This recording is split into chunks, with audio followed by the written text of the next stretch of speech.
Շնորհակալություն ազգային ժողովի մեծարգո նախագահ, արգելի գործընկերներ եւ սիրելի քաղաքացիներ, որքան հասկացա կուսակրոնության ուխտը խախտած երթմնազանց ու ուխտադրուժ հոգեվորականների պաշտպանության արշավին է միացել նաեւ հեծի սեփականատերը Տաշիրի Սամվել Կարապետյանը, ինչը իմ համար չափազանց զարմանալի է, որտեղ իմ ընկալմամբ մի երկրում, որտեղ տենց 5 րոպեն մեկ մարդկանց տներում հոսանք է անջատվում, այդ երկրում առնվազն հեծի սեփականատերը պիտի նստած մտածեր, թե ոնց անի, որ իր մատուցած ծառայությունների որակը բարձրացնի։ Բայց սրա մեկնաբանությունը նորից էլի շատ հայտնի է ու շատ հստակ է, մամուլում էլ արդեն գրվեց սրա մասին, այս պայդրությամբ կարելի է ասել, որ վերջին շրջանում շատ ու շատ լուրջ քննարկվել է հեծի կողմից նմանատիպ վարքագծին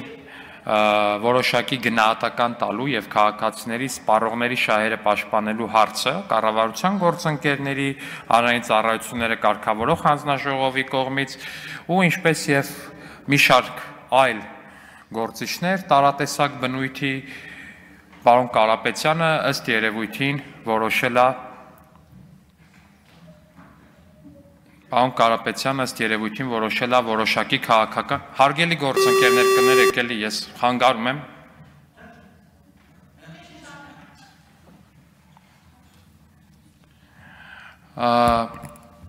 Պարոն Կարապետյանը ըստ երևույթին որոշել է որոշակի քաղաքական պաշտպանվածություն գտնի էլի քաղաքական կամ կիսաքաղաքական իր հայտարարություններով ու հենց սա է բանը որ նմանատիպ հայտարարություն է անում հենց այն ժամանակահատվածում, երբ որ ինքը շատ կոնկրետ գիտի, թե ինչ հարց է քննարկվում կառավարությունում, երբ որ ինքը շատ կոնկրետ գիտի, թե ինչ հարց է քննարկվում ազգային ժողովում, ինչ հարց է քննարկվում հանրային ծառայությունները կարգավորող հանձնաժողովի հետ, ու թե ինչ մակարդակի է հասել դժգոհությունը հեծի գործունեությունից։ Ու ես առհասարակ խորհուրդ եմ տալիս, որպեսզի հեծի ղեկավարությունը զբաղվի մեր քաղաքացիներին եւ իր սպառողներին նորմալ հոսանք մատակարարելով իսկ կտրիչ Ներսիսյանին եւ մնացածին որքանով մենք հասկանում ենք հոսանքը այդքան էլ պետք չի այս պահի դրությամբ ազգային ժողովի մեծարգո նախագահ հարգելի գործընկերներ որոշ անառակաբարո տերտերների պաշտպանության մատյան գունդը ակտիվացել է եւ այդ մատյան գունդի տրոյական ձիերի հերթական չաբանն է ուրեմն հոսքն է նկատվում օտար տարբեր ուրեմն երկրներից գործակալական նկրտումներով Հայաստանում ներդրված ամենատարբեր անձանց միջոցով եւ մենք տեսնում ենք որ ուրեմն այսօր հեծի սեփականատեր Սամվել Կարապետյանը ոչ միայն հանդես է եկել ուրեմն կտրիչ Ներսիսյանի եւ որոշ անառակաբարո տերտերների պաշտպանությամբ, այլ նաեւ ասում է, որ եթե քաղաքական գործիչները չկարողացան այս հարցը լուծել, մենք մեր ձևերով այդ հարցը կլուծենք։ Այդ ձեր ձևերը ո՞րն է։ Լույսերն եք անջատելու։ Լույսերը հենա անջատում եք։ Իսկ չեք կարող մի հատ ձեր գործը անեք։ Իսկ մի թեժ գիծ չեք կարող դուք կարգավորեք, ինչի մասին եք եկել խոսել։ Ես ուզում եմ ձեզ հիշեցնել, որ ընդամենը մի քանի ամիս առաջ, երբ որ քաղաքացիական պայմանագիր խմբակցությունը հեծի թեմայով ծավալուն քննարկում կազմակերպեց եւ շատ կոնկրետ հարցադրումներ արեց, որին հետևեց նաեւ կառավարությունում վարչապետի կողմից շատ կոնկրետ հարցադրումները եւ հանձնարարականները, մենք այսօր տեսնում ենք արդեն այս մարդկանց հոգեվոր բանով հանդես գալու մարտակոչերի շրջանակներում, բայց իրականում սեփական ունեցվածքը պահելու մարմաճը։ Դուք ինչ հոգևոր բան, պաշտպանության գործին եք լծվել, դուք ինչ կապ ունեք հայ առաքելական եկեղեցու հետ, դուք ինչ կապ ունեք հայ ժողովրդի հետ։ Դուք ընդամենը որոշ բարձրաստիճան կղերականների եւ օլիգարխիայի սրբապիղծ ամուսնության այն մյուս կողմն եք, օլիգարխիական թևն եք, որը ինչ է արել, այդ պնակալեց հացկատակների հավաքածուն, որը որ պետությունն ու ժողովուրդը որպես կթուկով տասնամյակներով օգտագործելու թալանել է, այսօր ուզում եք ուղղակի այդ թալանի շարունակականության համար Հայաստանում քաղաքական ռևանշի հասնել։ Այդ չի ձեր ուզածը։ Վեղարի տակ տրոյական ձին ոնց էր են ձիու մեջ էին, չէ՞, թաքնվել։ Հիմա Հայաստանում տրոյական ձին, բանա, տրոյական վեղարի տեսքով է հանդես գալի։ Վեղարը բացում ես, տակից օլիգարխներ են դուրս գալիս։ Տարատեսակ բանը, ուրեմն տրամաչափերի օլիգարխներ են դուրս գալիս վեղարի տակից։ Դու գնա քո բանով, դու հեծով զբաղվի։ Եվ այդ հարցերը շատ հստակ են ու դրվելու են։ Հեծը պետք է փոխհատուցի տասնյակ հազարավոր քաղաքացիներին վնաս պատճառված ֆինանսական վնասները։ Հեծը կոպեկ պիտի փոխհատուցի։ Եվ այս հարցադրումները, որ մենք արել ենք մի քանի ամիս առաջ, այսօրվա այդ ճամարտակությունները նաև դրանց հետևանքներն են։ Եվ եկել է ժամանակը նաև քննարկելու ընդհանրապես հեծի ազգայնացման գաղափարը, ու այսօր դու ղեկավարում ես, դու սեփականատերն ես մի կառույցի, որը Հայաստանի Հանրապետության ամենաատելի կառույցն է։ Երբ որ այսօր Հայաստանի Հանրապետության բնակիչներին ասեք, որ կառույցից եք ամենաշատը բողոքում, իրանք հեծից կբողոքեն։ Ինչ ես եկել հոգևոր ճամարտակություններով ես դու այստեղ զբաղված, հələ մի հատ էլ սպառնում, ասում եմ մենք մեր ձևերով կլուծենք։ Դուք ձեր ձևերով ինչ կարացել եք, արդեն լուծել եք, ժողովրդին տասնամյակներ շարունակ թալանել եք, ծառայամիտ հացկատակ պնակալեզներ եք դուք, ու ձեզ ոչ ոք թույլ չի տալու, որպեսզի դուք Հայաստանում վերստին վերադարձնեք օլիգարխիայի իշխանությունը։ Վերընկեք տեղներդ։ Իրելի հայրենակիցներ, ես երկու հայտարարության եմ ուզում անդրադառնալ, որոնց հեղինակների պորտը ոնց որ թե Լյուբլյանկայում են կտրել։ FSB-ի շտաբ կվարտիրայում, որը գտնվում է Մոսկվայում։ Առաջինի անունը Արշակա։ Աշխատում է Էջմիածնում, բայց այս վերջերս հայտնի է ուրիշ կարգավիճակով։ Ինչ է ասում Արշակը։ Ասում է Պապ թագավորի հետ համեմատության մեջ գտնվել փափագող անձիկ պետք է նաև ուշադրություն դարձնեն, թե Պապ թագավորն ինչով ավարտեց, ուշադիր, թե Պապ թագավորն ինչով ավարտեց։ Հիմա մյուս հերոսին անդրադառնամ, նույն ինքը Սամվել Կարապետյանին։ Մի փոքրիկ խմբակ այդ Հայաստանի Հանրապետության ենթադրում եմ ընտրված վարչապետն է եւ մենք իշխանությունը մոռանալով հայոց պատմությունը, հետաքրքիր է ինչ է ստացել հայոց պատմության առարկայից քննությունը, պարոն Կարապետյանը դպրոցում կամ սովորել է արդյոք դպրոցում։ Հայ եկեղեցու հազարավոր տարիների պատմությունը հարձակվել է հայ եկեղեցու վրա, հայ ժողովրդի վրա, ես միշտ եղել եմ հայոց եկեղեցու կողքին ու հայ ժողովրդի կողքին, եթե քաղաքական գործիչներին չհաջողվի, ապա մենք մեր ձևով ենք մասնակցելու այս ամեն ինչին։ Այսինքն ինչ է սա նշանակում։ Եթե ոչ, Հայաստանի Հանրապետության օրինական իշխանության դեմ բռնության գործադրման, այսպես ասած, ավետում, հա, ինչ են անելու։ Այսինքն Պապ թագավորի օրինակ բերելով Հայաստանի ղեկավարությանն են պատրաստում թույնել օտար ուժերի կողմից Լյուբլյանկա եւ այլ տեղերում ծվարած, թե ինչ որ բան ջոկատներ են ստեղծելու գնան եկեղեցին պաշտպանեն ապօրինի։ Այս մեր ընկերները ոնց որ տեղը չեն բերում, բացարձակ տեղը չեն բերում, թե ովքեր են Հայաստանի Հանրապետությունում եւ թե փիղը ինչ թռչուն է, հարգելի գործընկերներ։ Եվ ես չեմ ուզում տենց սպառնալիքների տոնով ասեմ բան եւ այլն, բայց Հայաստանը պետություն է ու դառնում ավելի ուժեղ պետություն եւ պետական ինստիտուտները ոչ միայն խոսքով, այլև գործով արձագանքելու են ցանկացած խոսքի եւ գործողության նման ընկերների եւ իրանց խմբակների, իսկականից արդեն խմբակների կողմից։ Ես ուզում եմ, որ մեր ժողովուրդը հանգիստ լինի այս առումով, մենք մեր տեղում ենք, մեր պետական ինստիտուտները տեղում են եւ ոչ մեկ կլինի դա ինչ որ ասում եմ Լյուբլյանկայից, կլինի վեղարի տակ մեկը ծվարած, չի կարող խաթարել Հայաստանի Հանրապետության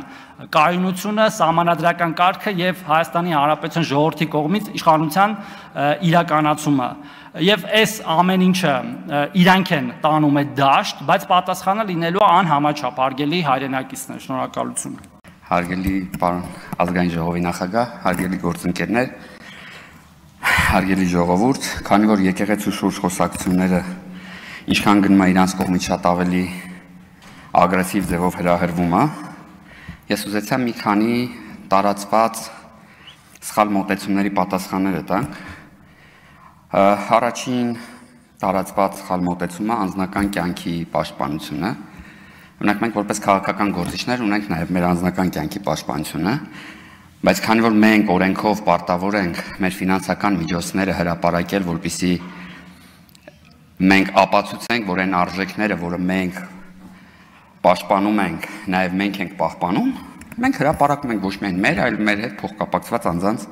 անձնական տվյալները։ Եվ այն մարդը, որ իր դոկտրինով, իր ներքին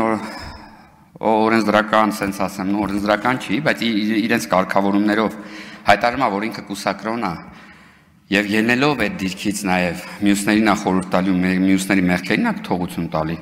պարզապես անթույլատրելի է իր այս տվյալները գաղտնի պահել։ Իհարկե գաղտնի չի, գաղտնին ողջ հասարակությունը տեղյակ է դրանից։ Մյուսը, որ ասում են, որ եթե մենք կտրիչներ Սիսյանին դեմ ենք դուրս եկել կամ մնացած սրբազաններին են, մի հատ նավասարդ կճան կար Բենթլիով եւ այլն, դրանց դուրս ենք եկել, ուրեմն դուրս ենք եկել եկեղեցու դեմ, նույն տրամաբանությամբ, այդ տրամաբանությամբ շարժվողները այսուհետ վարչապետի եւ մեր մասին պետքա պարզապես պապանձվեն, որովհետեւ վարչապետն էլ նույն կերպ հանդիսանում է, այն էլ ընտրված է այս դեպքում։ Պետության ներկայացուցիչը մենք հանդիսանում ենք այդ պետության падգամավորները եւ ներկայացուցիչները։ Մի երրորդ սխալ մոտեցումը, երբ որ մարդը խայտարակություն անողը չի խայտարակում եկեղեցին, այն էլ նենց անողը, որ բոլորը դրա մասին տեղյակ լինեն, խայտարակության մասին անհաշտը, խայտարակության մասին բարձրաձայնողը խայտարակում է եկեղեցին։ Սա պրոստը աբսուրդ մոտեցում է, ես չեմ կարող հասկանամ սրա մասին։ Այս 3 մոտեցումների մասով, մյուս մասով ես ուզում եի դիմեի այն 10 հկներին, որոնք տենց անհանգստացել էին վարչապետի հայտարարությունից եւ պաշտոնական հայտարարություն էին տարածել։ Բոլոր ձախերին, ֆեմինիստներին, տես նրբազգաստ ականջ ունեցողներին, շատ բարձր քիմք ունեցողներին, որոնք այդ բառից այդքան նեղվել էին, ես իրանց համար նոր ծաղկաքաղեր եմ արել։ Ուրեմն Աչապահյան կոչվող սրբազան կա, հիշում եք չէ Աչապահյանն, որ պատերազմի ժամանակ զինված հեղաշրջում էր ուզում անել քրիստոնեական արժեքներից ելնելով։ Ուրեմն ինչ ասում այդ Աչապահյան սրբազան ասում է հիմարություն է խոսում, հետո ավելացում է դե կինը կարա հիմարություն խոսա, կնոջ դեպքում արդարացված է հիմարություն խոսալը։ Ուրեմն հասկանամ ուր են այս հայտարարություն տարածողները այս դեպքում։ Մյուս հայտարարությունը, որ անմասույն անձնավորությունը, կներեք, շատ դանդաղ խոսեցի, լավ, ես կասեմ հայտարարություններն ասեմ ու վերջացնեմ։ Մյուս հայտարարությունը, երբ որ ինքը նույն անձին ասում է Սափրիչի ընտանիքի ներկայացուցիչը չի կարող հակադարձել ինտելեկտուալ ես իմում, ես ուզում եմ հիշեցնեմ նախ որ Քրիստոսի երկրային հայրը Հյուսն էր եւ երրորդ հայտարարությունն են դերասանի կողմից հնչեցված, որ ինքը ворց իշխանություն էր երազում եւ հուսախապ ա եղել, իրականում ворցեր երազում են սովորաբար բազմացման շրջանում գտնվող էքերը, բայց այս դեպքում չգիտեմ, ես կարծում եմ որ պետքա այս մասով էլի այդ հկները մի հատ հայտարարություն տարածեն։ Շնորհակալ եմ, հարգելի գործընկերներ, սիրելի հայրենակիցներ, թերևս ես էլ նույն թեմայից պետք է խոսեմ եւ ուզում եմ մի փոքր ժամանակացույց նշмарեմ, տեսեք վերջին 1.5 տարին, մոտ 2 տարին Հայաստանի քաղաքական դաշտը առանձնանում է նրանով եւ որ եկեղեցու որոշ բարձրաստիճան սպասավորներ քաղաքական հայտ են ներկայացրել։ Եկեղեցականների այս խավը իրականում քողարկված եւ անուղակի կերպով ներգրաված է եղել քաղաքական կյանքում, սակայն 2024 թվականը նշվարվեց նրանով, որ բարձրաստիճան հոգեվորականների այսքումն արդեն բացահայտ ձևով գեներացրեց եւ առաջնորդեց ընդդիմադիր շարժում։ Իսկ 2025 թվականի առանձնահատկությունն այն էր, որ տարբեր հոգեվորականների հետևում թաքնված գլխավոր ուղղորդողը այլևս դուրս է եկել ստվերից եւ պատրաստվում է Հայաստանի ու նրա իշխանության դեմ տարվող պայքարում իր դերակատարությունը ստանձնել բացահայտ սեփական դեմքով։ Խոսում են, թե կաթողիկոսը եւ հոգեվոր դասը չէին կարող լռել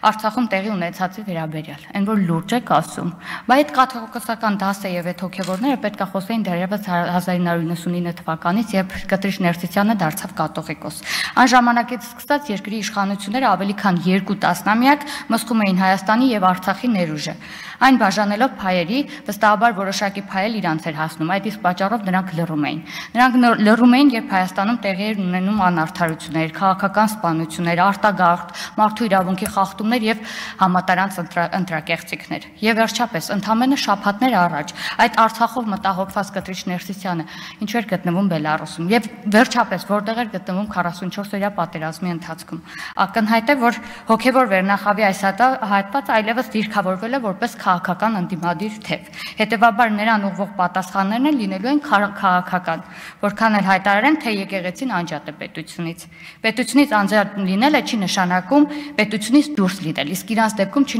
նշանակում պետությանը դեմ լինել։ Իսկ նրանց, ովքեր բարձրաձայնում են եկեղեցու պետությունից անջատ լինելու թեզը, հիշեցնեմ, որ մենք ունեցել ենք Պետրոս Գետադարս կաթողիկոս, ով անի մայրաքաղաքի բանալիները հանձնեց Բյուզանդիային, այդպիսով հանձնելով նաև հայոց պետականությունը։ Այս համատեքստում պատահական չէ, որ Կտրիչ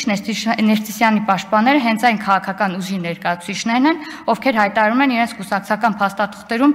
ու հնարավոր են համարում Հայաստանի անկախության մակարդակի նվազումը, իսկ իրենց առաջնորդի բերանով ուղղակիորեն կասկածի տակ են դնում Հայաստանի որպես անկախ պետության կարողությունը։ Սրանով հանդերձ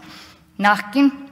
ու ներկա քաղաքական եւ հոգեվոր կլանի ներկայացուցիչներին հստակորեն հավաստիացնում ենք, որ երկրորդ Պետրոս Գետադար թույլ չենք տալի, իսկ ովքեր որ կբռնեն այդ ճանապարհը կհանդիպեն լուրջ հակազդման։ Շնորհակալ եմ։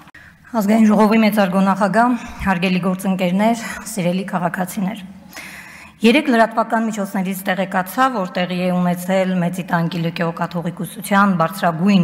ժողովներ, որտեղ մասնավորապես անդրադարձ է կատարվել հայ առաքելական եկեղեցուն եւ Հայաստանի Հանրապետության ընդհանրապես։ Մենք չենք ժխտում, որ իրականացվող բարեփոխումների ընթացքում ի հայտ են գալիս որոշակի բացեր եւ թերացումներ։ Բնական է, որ ընդդիմադիր քաղաքական ուժերը պետք է փորձեն հասարակության մեջ եղած դժգոհությունները գեներացնելով հասնել իշխանափոխության։ Նմանատիպ վերջին դրսևորումներից մեկն էլ հոգևորական Բագրատ Գալստանյանի կողմից կազմակերպված շարժումն էր։ Չեմ ուզում խորանալ, թե ինչ ուժեր են կանգնած այդ հոգևորականի թիկունքում, բայց ինձ մոտ հարց է առաջանում. կարելի է արդյոք հոգևոր գործունեությունը համատեղել քաղաքականության հետ, արդյոք ազնիվ է զբաղվել քաղաքականությամբ, պահպանելով հոգևորականի բարձր կարգավիճակը, այն դեպքում, երբ հոգևոր դասը հսկայական անելիք ունի հայ առաքելական եկեղեցուների բարձրացման գործում, մասնավորապես աղանդավորական երևույթների դեմ պայքարելու իմաստով։ Ըստ էության եկեղեցին անջատ է պետությունից, եթե Գալստանյանը եւ շատ հոգևոր դասի ներկայացուցիչներ գտնում են, որ ավելի օգտակար կլինեն պետությանը, քաղաքականությամբ զբաղվելով, ապա պետք է հրաժարվեն հոգևորականի իրենց կարգավիճակից։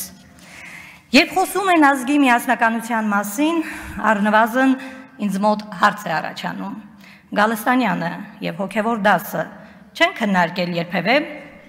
երկու կաթողիկոսությունների միավորման հարցը։ Եթե սովետական միության ժամանակաշրջանում երկու կաթողիկոսությունների գոյության իմաստը հասկանալի էր, ապա այժմ գոնե ինձ համար տարակուսելի է։ Ազգային ժողովի մեծարգո նախագահ, հարգելի գործընկերներ, սիրելի քաղաքացիներ, մեր շատ սիրելի քաղաքացիներ պետք է անդրադառնան մի շատ կարևոր հարցի, ասում են, որ Լևոն Տեր-Պետրոսյանը մարտի 1-ին չի թողել մենակ ժողովրդին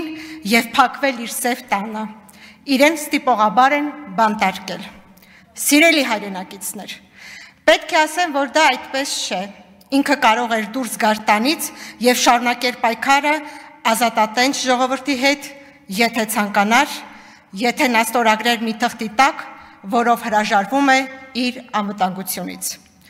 Բայց նա գերադասեց մնալ տանը, անտեր թողեց իրեն այդքան շատ հավատացող,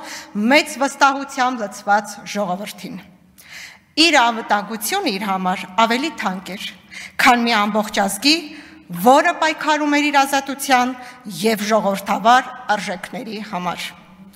Լևոն Տեր-Պետրոսյան, ձեր կյանքը ձեր համար թանկ էր, իսկ քաղաքացիներինը ոչ, ձեր խիղճը չի տանջում այն անմեղ 10 զոհերի համար, ովքեր զրկվեցին իրենց կյանքից հանուն այդ պայքարի։ Հիմա հարց. արդյոք Լևոն Տեր-Պետրոսյանը գիտեր, թե ինչ աղետ է թափվելու պետության եւ ժողովրդի գլխին, թե ինչ է ծրագրում Ռոբերտ Քոչարյանը։ Արդյոք գիտեր, որ արյունով են լրացնելու իրենց իրավունքների համար պայքարող մարդկանց ձայնը։ Դրա համար փակվեց իր սև առանձնատանը։ Իսկ այսօր արդեն ձեր ցանկությունները շատ տարօրինակ են։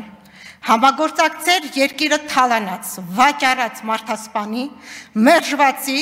եւ ուխտադրուժ մեդալապաշտ հոգեվորականի հետ։ Ինչը ձեզ միավորեց, ինչը ձեզ համախմբեց, եւ վերջապես դուք պայքարել եք այդ մարդկանց դեմ, Սերժին եւ Քոչարյանին անվանել եք երկու գլխանի դև, եւ հիմա դևերի հետ դավեր եք նյութում մեր պետության դեմ։ Դուք մեղքի զգացում ունեցել եք, երբ արհամարել եք մեր ինքնիշխանությունը, մեր իրավունքները։ Սիրելի քաղաքացիներ, պարզվում է, որ Լևոն Պետրոսյանը մեծ խաղ է խաղացել եւ իմիտացիա է ստեղծել, թե իբրև մեր անկախության եւ հզոր պետություն ունենալու ջատագով է, բայց իրականությունը այլ է, բացահայտվել է, որ դևը 4 գլխանի է։ Այդ մեծ հրեշը փորձում է ոչնչացնել մեր ինքնիշխանությունը, մեր պետությունը դարձնելով օտար պետության խամաճիկ։ Նրանք դեմ են մեր ժողովրդավարությունը, նսեմացնում են մեր անկախության արժեքը, իսկ մենք չենք կանգնելու։ Մեր հետ է ժողովուրդը, որի մեջ արդեն արմատացած է ազատությունը, ազատ խոսքը։ Մենք միասին կպայքարենք մեր անկախության, ինքնիշխանության համար։ Մենք թույլ չենք տալու, որ մեր երկիրը անցնի այլոց տիրապետության տակ։ Մենք թույլ չենք տալու ստի եւ կեղծիքների դևերին տիրապետել մեր ապագային։ Կստեղծենք ավտանգ ու բարեկեցիկ երկիր մեր երեխաների, մեր զավակների համար։ Կեցե ինքնիշխան ժողովրդավար Հայաստանի Հանրապետություն։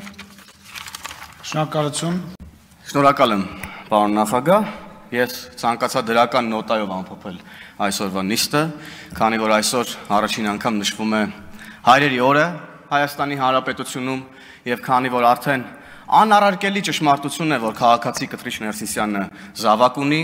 ես ուզում եմ ամենայն անկեղծությամբ շնորհավորել ձեզ, պարոն Ներսիսյան, հայրերի օրվա կապակցությամբ եւ արդեն քանի որ ճշմարտությունը բոլորի համար պարզ է, կարող եք հանգիստ վայելել այս օրը, նշել ձեր զավակի օրը, հայրերի օրը եւ վերջապես ուրեմն